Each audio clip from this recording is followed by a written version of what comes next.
তো ফ্ৰেণ্ড বিৰিয়ানীখিনি ভাল হ'বৰ কাৰণে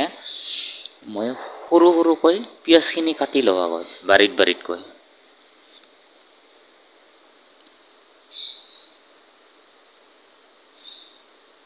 আৰু যিহেতু বিলাহী দিলে বিৰিয়ানীখিনি বেছি টেষ্টি হ'ব তো বিলাহী দুটা দি দিব লাগিব মানে তো বিলাহী দুটা দিছোঁ আৰু যিমানে পাৰা বিলাহীখিনি সৰু সৰুকৈ কাটিলেই হ'ল পিছত আন্দাকেইটা চেলাই লওঁ যিটো আন্দা বিৰিয়ানী বনোৱা হ'ব 5টা হাত দেখা হৈছে 5টা হাতত 5টা গুণি আছে আৰু আন্দাটো চেলাওঁতে খুব সাৱধান কিয়নো বাকলটো গুচাওঁতে তাৰমানে যাতে কণীৰ হেৰিটো ওলাই নাহে কুহুম চুহুম গিলা ওলাই নাহে নহ'লে ভাল নহ'ব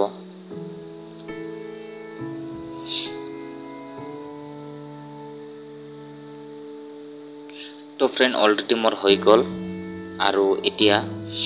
এইখিনি ধুনীয়াকৈ মই তেলখিনি গৰম হৈ আছে যিহেতু কেৰাহীত তো মই প্ৰথমে আন্দাখিনি ফ্ৰাই কৰি লওঁ নে কি কয় তো আন্দাখিনি ফ্ৰাই কৰিছোঁ মই তেলত এনেকুৱা ধৰণে ফ্ৰাই কৰিবা বেছি তেল নিদিলেও হ'ব যিহেতু এইখিনি তেলে দিয়ে আৰু ভাতখিনিও সম্পূৰ্ণভাৱে হৈ যাব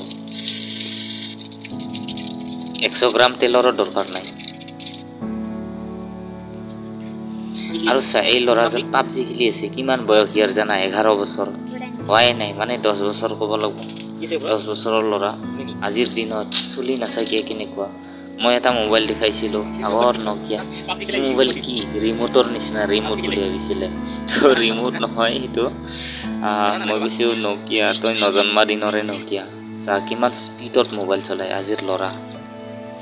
তো মোৰ আন্দাখিনি ফ্ৰাই কৰা অলৰেডি হৈ গ'ল তো এতিয়া মই সেই তেলখিনিতে আকৌ পিঁয়াজ দি দিম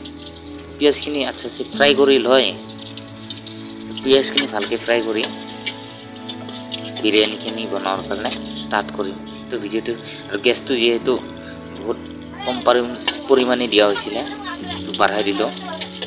আৰু ইয়াত চাই লওঁ পিঁয়াজখিনিও ধুনীয়াকৈ সিজি গৈছে তো পিঁয়াজখিনি মোৰ অলৰেডি সিজি গ'ল পিঁয়াজখিনি এনেকুৱা ধৰণৰ সিজাব লাগিব তো গেছটো কমাই দিওঁ যিহেতু বেছিকৈ পুৰা গ'লে বিৰিয়ানীখিনি ঠিক নহ'ব আৰু যিমানখিনি মই টমেটো কাটিছিলোঁ সেইখিনি বৰ্তমান দি দিওঁ ইয়াতে তো টমাটোখিনি এতিয়া মই সম্পূৰ্ণভাৱে পিঁয়াজৰ লগত ধুনীয়াকৈ ভাজি তাৰ তৰকাৰী চিষ্টেমত ৰেচিপি বনাই দিছোঁ যিহেতু তৰকাৰীখিনি সিজিবৰ কাৰণে কিছু সময় টাইম লাগিব তো ইয়াক ঢাকন দি থোৱা বহুত ধুনীয়াকৈ ঢাকন দি থ'ব উচিত ঢাকাই দিলোঁ আৰু যিহেতু এই চাউলখিনি সম্পূৰ্ণভাৱে বিৰিয়ানী চাউল নহয় মানে কি এই চাউলখিনি হৈছে ৰেচন চাউল বুলি ক'ব লাগিব ৰেচন চাউল তো ৰেচন চাউল গভৰ্ণমেণ্ট চাউল জানাইতো এই চাউলখিনিৰে কেনেকৈ বিৰিয়ানী হয়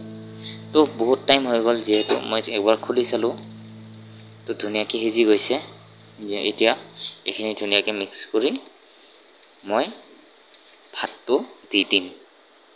এয়া ভাত কাঢ়ি ওলাইছোঁ আৰু যিহেতু ভাতটো তাৰমানে গোটা গোটা আছে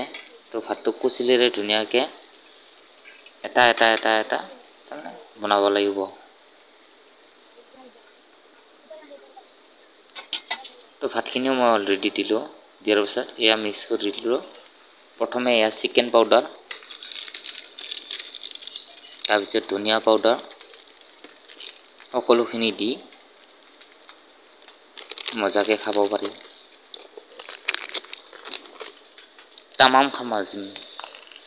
এয়া দিলোঁ ধনিয়া পাউডাৰ দি এতিয়া মিক্স কৰি দিওঁ ভালকৈ যিহেতু টেষ্টি হ'ব লাগিব তামাম টেষ্টি মজা কাৰণ বিৰিয়ানী চাউল কিনিবৰ কাৰণে 100 টকা লাগে কাৰণ 5 টকা কিলো চাউলতে হৈ যায় এইটো তো চিকেন মছলা দিলোঁ চব দিলোঁ এতিয়া চালা গুড়া দি আছোঁ জ্বালা গুড়াখিনি ইমান বেছিকৈ নিদিবি, কাৰণ বেছিকৈ দিলে মেটাই ভিতৰত হয়তো পুৰা যাব পাৰে কেৰাহীত লাগি থকা, তেতিয়াহ'লে টেষ্টি নহ'ব।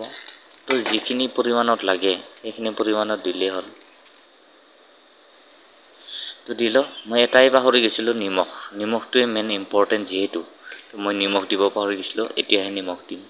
তো একো নাই, যিহেতু নিমখ নিদিলে কোনো বস্তুতে টেষ্টি নালাগে, হয় না নহয়? তো নিমখটো অলৰেডি দিয়া হ'ল মোৰ।